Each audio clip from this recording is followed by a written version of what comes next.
Climbing Everest from the Tibetan side means facing a mountain that destroys by design. Every meter exposes another fatal flaw. An ice wall at 7,000 meters that punishes the unprepared. A ridge so exposed, collapse means rescue is impossible. Death zones crowded until time itself turns deadly.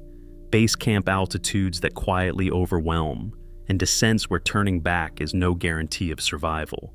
The north side gives you distance, altitude, and exposure, and it collects its toll on the way down just as surely as on the way up. Why did each of these climbers pay with their lives, and what separates tragedy from survival here? Maurice Wilson arrived at Rongbuk Monastery in April 1934, disguised as a Buddhist monk and burdened by more faith than skill. He had slipped across the Tibetan plateau, evading British authorities who had banned his attempt, and now stood at the foot of Everest's north face, staring up at a route that had already turned back the best climbers of his era.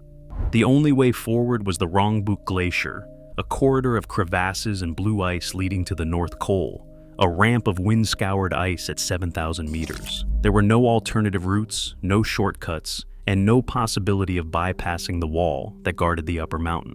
Wilson set out with 3 experienced Sherpas, but their partnership was uneasy. The Sherpas urged caution. Wilson, convinced that fasting and prayer could substitute for technical training, pressed on. Diary entries chart his optimism and his ignorance. He debated whether to try a shortcut to Camp 5, which would require cutting his own steps up the ice, or to search for remnants of ropes left by the 1933 British expedition. He found nothing. The mountain had erased all traces. On May 21st, alone and exhausted, he reached a 40-foot ice wall near 7,000 meters, a feature that had stymied even the legendary Frank Smythe the year before. Wilson had no rope, no experience with step cutting, and no margin for error in the thin air. He tried 3 times to surmount it. Each attempt ended in retreat.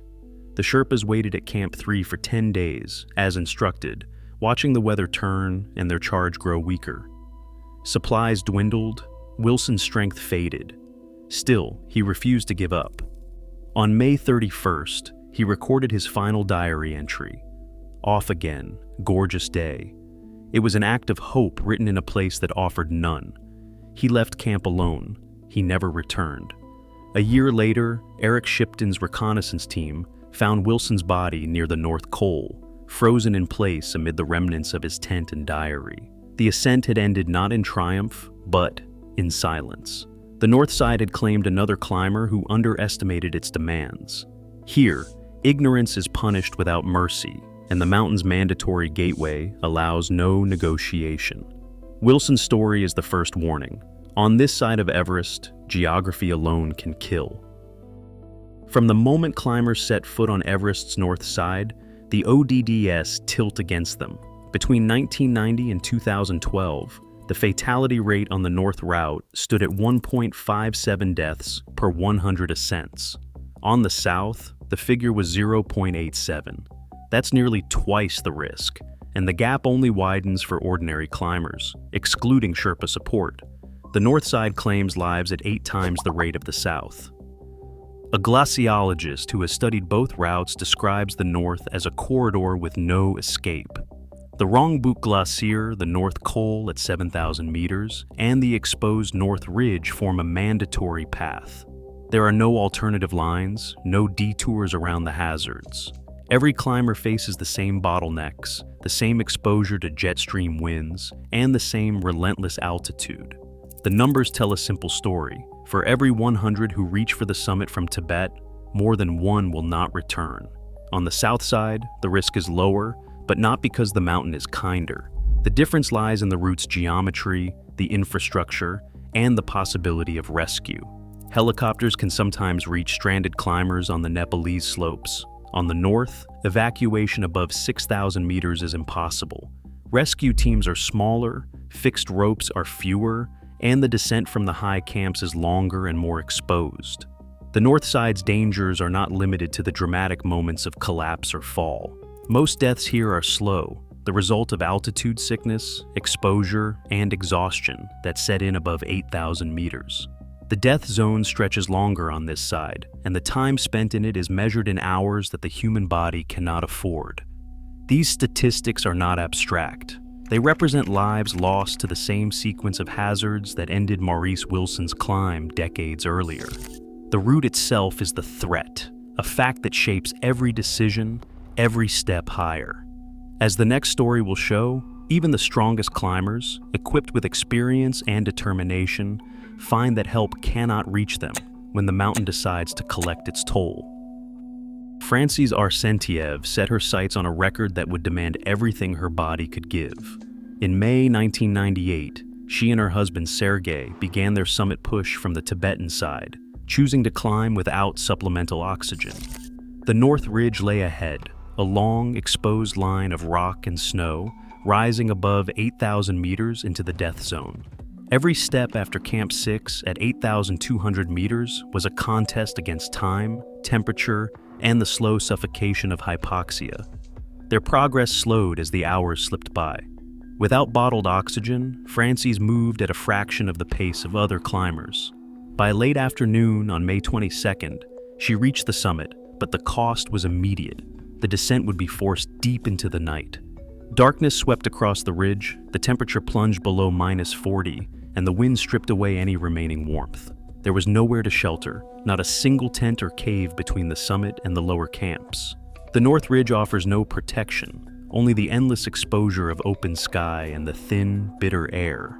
As they descended, Frances began to falter. At around 8,650 meters, her body and mind started to fail. The first signs, slurred speech, confusion, loss of coordination, were classic symptoms of high-altitude cerebral edema. Her oxygen-starved brain was swelling, and she could no longer move on her own. Sergei tried to help, but the situation was turning irreversible. The nearest camp was still hours away across broken terrain. No rescue team could reach them, and no helicopter could fly so high. Alone on the ridge, the only options were to descend or die. Through the night, Frances remained stranded in the open. Other climbers passed her position, some offering brief aid, but forced to leave when their own survival was at stake. The ridge above 8,600 meters is a place without mercy, where a single hour of delay can seal a fate. By the dawn of May 24th, Frances was gone. Her body remained high on the mountain for nearly a decade, a silent witness to the cost of ambition and the indifference of Everest's north side. Her story reveals what the numbers cannot. On the North Ridge, even a successful summit can become a death sentence. The distance to shelter is measured not just in meters, but in the minutes and hours a failing body can still endure. There is no quick escape, no margin for error. The mountain gives no second chances. Above 8,000 meters on Everest's north side, the concept of rescue is little more than a myth. The numbers are unyielding. In the century since climbers first set foot on the Tibetan slopes, there is not a single documented case of a climber being successfully evacuated alive from above the death zone on this route. The record is absolute, 0%. No helicopter has ever plucked a climber from the North Ridge, and no coordinated rescue team has managed to carry a stricken mountaineer down from those altitudes to safety. Once a climber collapses high on the north side, the odds of survival drop to nothing. A high-altitude physiologist who has studied Everest's death patterns puts it plainly. Above 8,000 meters, the human body is in irreversible decline. There is no acclimatization in the death zone, only a slow unraveling. Rescue at these heights is beyond the reach of current medicine and logistics. In this place, even the best intentions and most heroic efforts run into the same wall: time, distance, and the total absence of oxygen. The south side, in contrast, has seen rare but real helicopter extractions from as high as 6,500 meters, and larger commercial teams can sometimes organize group rescues below the South Corn. But on the north, the route's geometry magnifies every weakness. The camps are farther apart, the ridge is longer and more exposed, and the winds can rise without warning, freezing any would-be rescuers in their tracks. There are fewer fixed ropes, fewer climbers with the strength or resources to help, and no air support at all above the lower slopes. The result is a rescue vacuum. When a climber falters above 8,000 meters on the north side, whether from exhaustion, altitude sickness, or exposure, there is no cavalry coming. The only hope is self-rescue, and at these altitudes, that hope fades quickly. Francis Arsentiev's final hours were not an anomaly. They are the rule. High on the North Ridge, the mountain becomes a place where survival is measured in minutes, and the window for intervention closes before help can even be summoned. The next story will show how, when crowds and weather close in, even the illusion of a safe descent can vanish in a single night. High on Everest's north side, the mountain's most lethal force is not a storm or a slip, but the crowd itself. In May 2012, after weeks pinned down by jet stream winds, a sudden lull swept across the summit. In a matter of hours, dozens of teams, some with years of planning behind them, launched their final pushes. The result was a human bottleneck above 8,000 meters, a moving queue of climbers inching upward and downward along the same narrow line of fixed rope. Every person in that line was trapped in a race against the clock, against the cold, and against the slow unraveling of their bodies at the edge of human survival. Ha Wenyi, a 55-year-old climber from China, was among those swept up by the surge. The plan was simple: reach the top during the brief window of calm, then descend before the winds returned. But with so many teams on the route, nothing moved quickly. Rope-fixing teams struggled to keep pace with demand. Delays stacked up near the second step, a notorious rock ladder at 8,600 meters that allows only one climber at a time. As the line stalled, climbers stood exposed for hours, unable to move fast enough to generate heat or descend in time. The air, already thin enough to starve the brain, grew even more hostile as climbers' oxygen supplies ran low and exhaustion set in. On May 19, the summit ridge became a corridor of vulnerability. At least 150 climbers attempted the top from the north that weekend. Ha's progress slowed as he waited for his turn on the fixed lines. Each pause at extreme altitude drained his body's reserves further. The margin for error vanished. When the winds returned, they did not discriminate. The temperature plunged, and the line of climbers stretched for hundreds of meters, with no shelter and no way to retreat quickly. Those caught high on the ridge, including Ha, faced the full force of the elements with nowhere to hide and no possibility of rescue. By the time Ha was found, he was already beyond help, another casualty of a system that compresses hundreds of ambitions into a single, unforgiving push. The crowd that was meant to offer safety in numbers became the very thing that erased any chance for survival. On Everest's north side, a weather window does not promise escape. It sets the trap. The bottleneck at the top is not just a traffic jam, it is a collective gamble with teams, exposure, and the irreversible effects of altitude. On May 19, 2012, Everest's summit ridge became a moving queue. The scale of the crowd was historic. 166 climbers reached the top from the south, while 74 made it from the north. The numbers alone do not capture the reality. On the north side, every one of those 74 climbers was forced into the same corridor, pinned between the fixed ropes and the edge of the ridge. The route offered no detours, no passing lanes, and no shelter from the wind. Each additional climber in the line multiplied the risk for everyone behind them. A crowd management analyst who studies high-altitude expeditions describes it as a compression effect. When a narrow weather window opens, teams that have waited for weeks all move at once. The north side, with its exposed ridgeline and single line of ropes, cannot absorb the surge. Unlike the south, where the Hillary Step and South Col can sometimes spread climbers out, the Tibetan route funnels everyone into a single, unbroken file. The pace drops to a crawl. At 8,600 meters, every minute spent standing still is a minute closer to the limits of human survival. The analyst points to the summit data.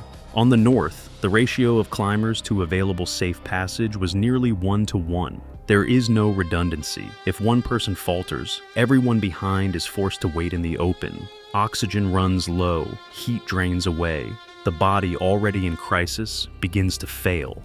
The difference between 74 and 166 is not just a statistic, It is a measure of how little margin the north side allows.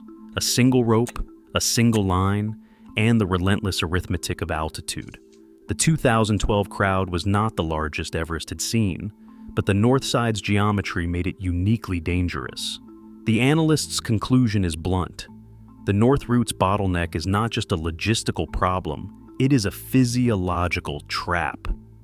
When a crowd forms at 8,000 meters, the mountain's timeline overtakes the climbers. The risk is not distributed evenly, it is concentrated hour by hour in the line itself. On Everest's north side, the crowd is not a shield, it is the trigger. Charles Leslie McAdams arrived at Tibet Base Camp in May 2016, having already achieved what many would consider a safe, successful climb. He had reached the North Col, an exposed ice saddle at 7,000 meters, then descended in good order to the sprawling tent city at 5,200 meters. Here, the air feels thin but manageable, and the landscape is busy with climbers, yaks, and the machinery of modern expeditions. For most, base camp is a place to recover, celebrate, and prepare for the journey home. But on Everest's north side, even this lowest point is far from safe. At 5,200 meters, the oxygen pressure is less than half of what it is at sea level. Every breath is a compromise. The heart must work harder to deliver what little oxygen is available. Blood thickens as the body produces more red cells in a desperate attempt to compensate. Even sleep becomes a struggle, broken by shallow breathing and sudden awakenings as the body gasps for air. For those with hidden vulnerabilities, the strain can be invisible until it is fatal. McAdams spent the night after his descent in his tent at base camp. By morning, he was dead.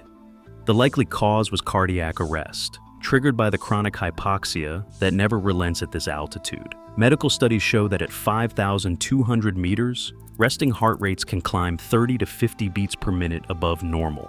Blood oxygen saturation, measured by SpO2, often falls to 75 or 80%, levels that would prompt emergency intervention at sea level. At base camp, these numbers are the baseline. The heart, already taxed by days at high altitude, faces a perfect storm: thickened blood, elevated pressure in the lungs, and the unending demand for more oxygen. Even minor undiagnosed heart conditions can become lethal. The body's compensatory systems, so effective at lower elevations, begin to fail. For McAdams, who had made all the right decisions, the risk was not on the summit ridge or the ice wall, but in the place where climbers are supposed to be safe. His death is a reminder that on the north side of Everest, the danger is not limited to the upper camps or the death zone. The physiological assault begins the moment a climber steps onto the Tibetan plateau. There is no true refuge, not even at base camp. The mountain's silent assault on the body starts early and never lets go. At sea level, the average person's blood oxygen saturation, known as SpO2, hovers around 98%. This is the baseline the human body expects. Every cell, every organ, every heartbeat is tuned to a world where oxygen is abundant and easily absorbed. But on the north side of Everest, the rules change before a climber ever sets foot on the upper mountain. By the time someone reaches Tibet Base Camp at 5,200 meters, SpO2 often drops to 80% or lower. For many, it falls into the mid-70s. These are numbers that would trigger alarms in any hospital. Here, they are simply the starting point. A cardiologist who studies high-altitude adaptation explains that at these elevations, the body is forced into a state of constant compensation. The heart beats faster, the blood thickens, and the lungs work overtime to extract what little oxygen remains in the thin air. Even at rest, the strain is relentless. Night brings little relief, sleep is fractured by repeated awakenings as the body gasps for air. The cumulative effect is a kind of invisible suffocation, one that unfolds slowly, hour by hour, from the moment a climber arrives on the plateau. The contrast is stark. At sea level, a drop below 90% SpO2 would send a patient to the emergency room. At Everest Base Camp, 80% is considered normal. This gap between expectation and reality is not just a medical curiosity, it is a silent threat. The heart, already taxed by days at altitude, may struggle to keep up. For some, like Charles Leslie McAdams, the danger is not dramatic collapse high on the ridge, but a quiet failure in the place meant for recovery. Cardiac arrest at base camp is rare, but the underlying mechanism is always the same: chronic hypoxia, a body pushed beyond its design. The numbers are unforgiving. Every meter higher, the available oxygen drops further. By the time climbers reach the North Col at 7,000 meters, SpO2 can fall to the mid-60s. Above 8,000 meters, in the so-called death zone, the body is in irreversible decline. There is no acclimatization here, only a slow unraveling. The north side's baseline is already hostile. The climb itself only deepens the deficit. This physiological reality sets the stage for what happens next on the upper mountain, where even the best decisions may not be enough to outrun what altitude has already set in motion. Francesco Enrico Marchetti began his descent from the upper slopes of Everest's north side in May 2017. Having made the decision, every climber is taught will save them. He recognized the warning signs: a dull headache that sharpened into confusion, a growing sense that his legs no longer obeyed him, and a struggle to catch his breath even at rest. At 8,000 meters, these symptoms are not just discomfort. They are the first wave of high-altitude cerebral edema, the brain swelling that can end a life in hours. Marchetti did what he was supposed to do. He turned back, leaving behind the summit and heading down towards safety. But on the north side of Everest, descent is not a guarantee. The route from the high camps to lower ground is long, exposed, and broken by no shelter. From 7,500 meters, the nearest tent is hours away, and every step demands more than the body can give. As Marchetti moved lower, the swelling in his brain and the fluid in his lungs advanced faster than his own progress. The mountain's geometry gave him distance, but not relief. The AIR remained thin. The wind cut through insulated layers, and the slope offered no protection from what was happening inside his body. The timeline for altitude illness at these heights collapses without warning. In the death zone, the difference between mild symptoms and total collapse can be measured in minutes. Descent is the only treatment, but on the north side, the descent itself is a marathon through hostile terrain. Marchetti's condition deteriorated rapidly. At around 7,500 meters, he collapsed. Teammates and guides could do little. Supplemental oxygen and urgent descent are standard responses, but when edema has already taken hold, even immediate action can be too late. The brain and lungs fill with fluid, starving muscles and organs of what little oxygen remains. Confusion deepens, movement slows, and the body shuts down. A storm began to build above, adding urgency but also sealing off any hope of a delayed rescue. The north side's camps are spread thin, and the long, exposed traverse offers no safe haven. Marchetti's final hours played out in a place designed to defeat self-rescue. He had made the correct decision, but the mountain's timeline had already outrun him. On Everest's north side, the descent is not an escape route. It is another trial, where biology can erase even the best judgment. Marchetti's death is a reminder that on this route, turning back in time is sometimes not enough. The mountain collects its toll on the way down as surely as on the way up. High-altitude medicine draws a line in the snow above 7,000 meters. Here, the human body is not just struggling, it is running out of time. Emergency physicians who study Everest's north side describe a window so narrow it can close before a climber realizes what's happening. The most feared killers are high-altitude cerebral edema and high-altitude pulmonary edema, HACE and HAPE. Both conditions begin as subtle symptoms: a headache that lingers, a cough that won't clear, a moment of confusion or clumsiness. Above 7,000 meters, these warning signs can turn fatal with terrifying speed. Medical studies tracking climbers on the north side show that once HACE takes hold, the clock accelerates. In the death zone, swelling in the brain or lungs is not a slow process. For some, the interval between first symptoms and coma is less than 2 hours. The numbers are stark.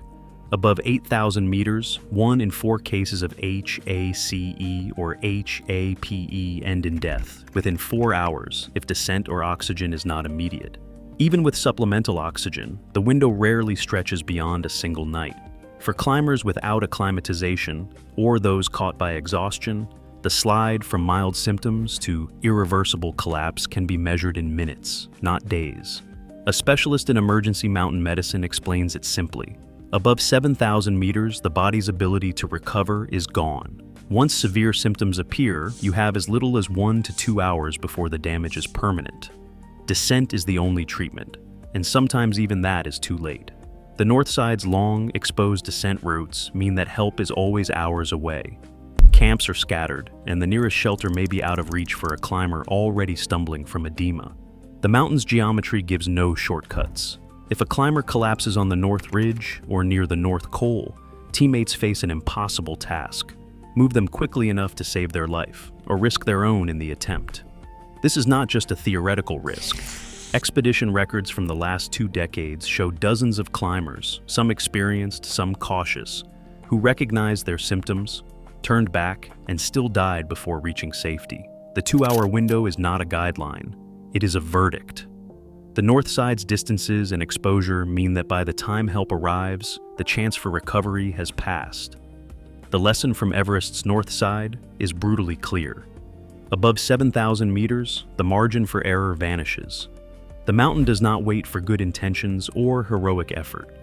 Once the edema clock starts, it cannot be stopped by willpower or experience. Only speed and luck can make the difference. For many, that difference is measured in the briefest span of time, 2 hours, sometimes less. The rest is silence. Today, the north side statistics remain stark. Climbers here face nearly double the fatality rate of the south. Every year, new summits tempt those willing to gamble with hypoxia, distance, and exposure, risks that do not end when the summit is behind them. The Tibetan route gives nothing freely. It collects its toll on descent as surely as on the climb. In Everest's thin air, survival is never earned, only borrowed. What would you risk for a chance at the top?